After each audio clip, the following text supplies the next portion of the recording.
you need the bulk of a B2 and the firepower of a B1 rocket launcher droid. Look no further than the B2-HA. Today we'll be discussing the B2 Heavy Assault, or HA for short, utilizing both canon and legend sources to bring you a full picture of this essential component of the Separatist arsenal. Whether you need an ATTE brought down or a squad of clones conveniently turned into an expanding fireball, the B2-HA has your back. For most armies in the Star Wars universe, infantry is their most foundational component, whether in taking and holding ground, boarding enemy vessels, or guarding friendly installations. However, oftentimes they need a bit more firepower than the standard blaster or slug thrower can provide. Whether it be for taking out enemy vehicles, fortifications, or just general demolition, for the armies of the CIS, the B2-HA filled this niche perfectly, working alongside B1 rocket launcher droids to keep the Seppies prepared to face Republic armor. The combat models were commonly found in CIS armies, being deployed everywhere from the First Battle of Geonosis to the insurgency on Onderon. It was built in the frame of the B2, retaining its sturdy design, its pacing, bipedal locomotion, and dense armor plate, made from blaster-resistant duranium and frick alloy. It wasn't enough frick to actually stop lightsaber slashes, but it did make it one of the most durable droids out there. On its left arm, where they previously mounted a wrist dual-mounted blaster cannon, we now see a dedicated cannon assembly. The yellow symbol on its left shoulder indicates its role to the OOM commanders, and slits run horizontally down the barrel, presumably to vent excess heat, while the secondary rail under the main cannon may serve as a rangefinder. The cannon itself can fire an explosive warhead or proton torpedo, the shells traveling in a shallow parabolic arc to the target.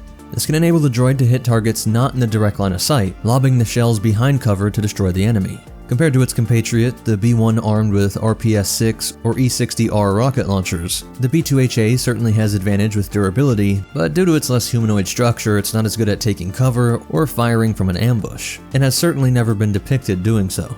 Rather, it plods forward in typical B2 style, blasting apart any threats in the path of its advance. And it's also got similar programming to the B2 it was built off of. It's been known to ruthlessly knock aside lesser droids in the pursuit of its target, such as swatting down B1s in their attempt to get a shot on an ATTE during the First Battle of Geonosis. If the cannon arm is disabled or unnecessary, it still has the right arm dual blaster for individual targets. It's also been noted for a limited command ability, although it's unclear whether the B2-HA actually has some kind of improved leadership programming, or if the other droids simply defer to it for having the heaviest firepower.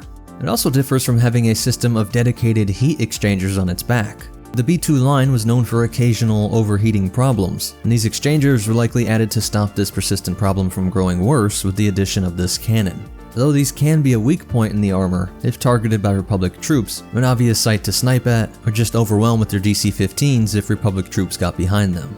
At least one model of an upgraded variant known as the B2-HA Assault, which is when things get serious and it's a heavy assault, was deployed during the Third Battle of Felucia, which just has tougher armor and a more powerful cannon. We never saw this model again, so perhaps it was even a field modification rather than an official factory-produced variant. Another pseudo-non-confirmed variant is the B2 depicted in the Republic Commando series. If you played, you know how terrifying these droids are, taking either entire mags to take down, and though they're technically called B2-HAs, they have a thermal detonator launcher on the right arm, rather than the cannon, which is supposed to be on the left arm. Fortunately, Legends and canon do not differ much on their use or depiction, and we did see it in many notable instances during the Clone Wars. Let's pause and thank our sponsor, Boot.dev. They had a really great idea to gamify how you learn coding, learning back-end web development from start to finish in the Python and Go programming languages. They solved the biggest issue with learning to code, the fact that it can get boring. Instead, Boot.dev is online, self-paced, and feels like a fun RPG game. You will earn XP, progress through levels, gain achievements, and complete quests, and even see a top spot in the global leaderboard.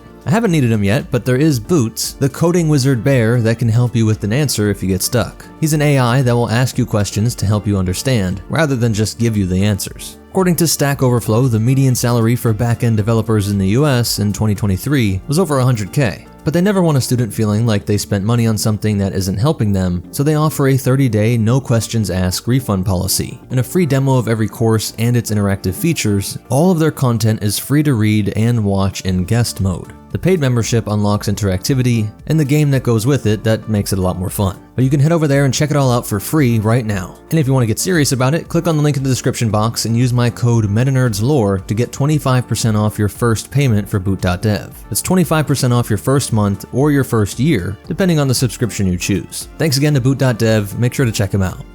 CT-1226 was able to successfully target its heat exchangers, forcing the droid to have a misfire, and the missile actually hit a hailfire droid. Later, that same clone trooper was able to disable the B2 with an EMP grenade, and then finish off the droid with his blaster. Ventress had many of them in her battalion of droids, though they did not lead to her victory on the moon of Ragosa, with Yoda being able to destroy them. An OOM droid with some quick-firing circuits nearly killed Padme by ordering his HA to fire on the railjet that she was riding on, while Jar Jar was nearly taken out by a homing torpedo during the Separatist attack on the Senatorial Palace on Rhodia.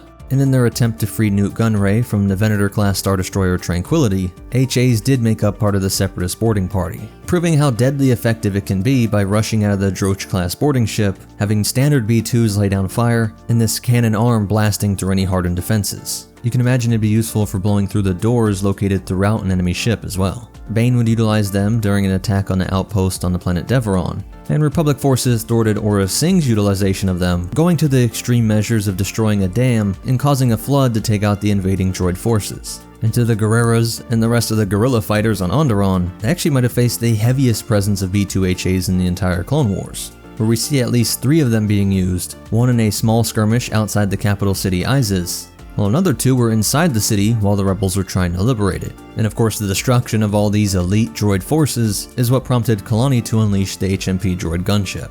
Sadly, we don't see too much of them after the Clone Wars, even in the Bad Batch series or later, though legends say there's a surviving B2 detachment known as the Orange Panthax, which became legendary for beating back an incursion of Yuuzhan Vong. Like we saw with the B1 droids, I'm sure in various nooks and crannies across the galaxy, there were some people that were able to restore them and bring them back to their fighting glory, being the prized bodyguard of some remote farmer or in the employ of some notorious criminals. It's likely Separatist holdouts like Guise or Delso might have had access to them, and even their early rebel cells, but hopefully we see more of this uniquely specialized variant of the B2 line.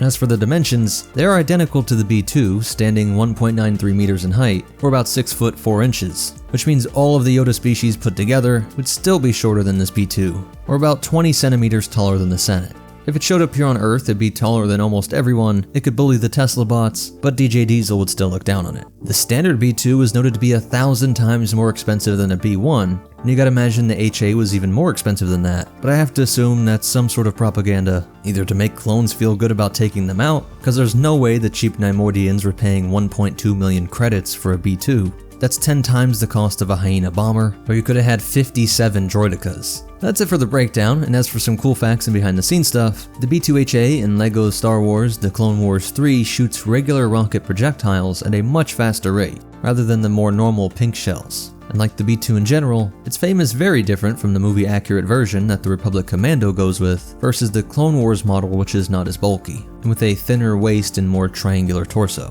You can command the B2-HA yourself as part of the mods for Empire at War, such as Fall of the Republic, using them to vanquish those scummy Republic dogs. Please hit that like button, it's the best way to help me out. Subscribe to see more and check out these videos, I'm sure you'll like them. But most important of all, remember, if you're a B1, just stay out of your big brother's way, and take it out on the Astromechs when you get back to orbit. And the Force will be with you. Always.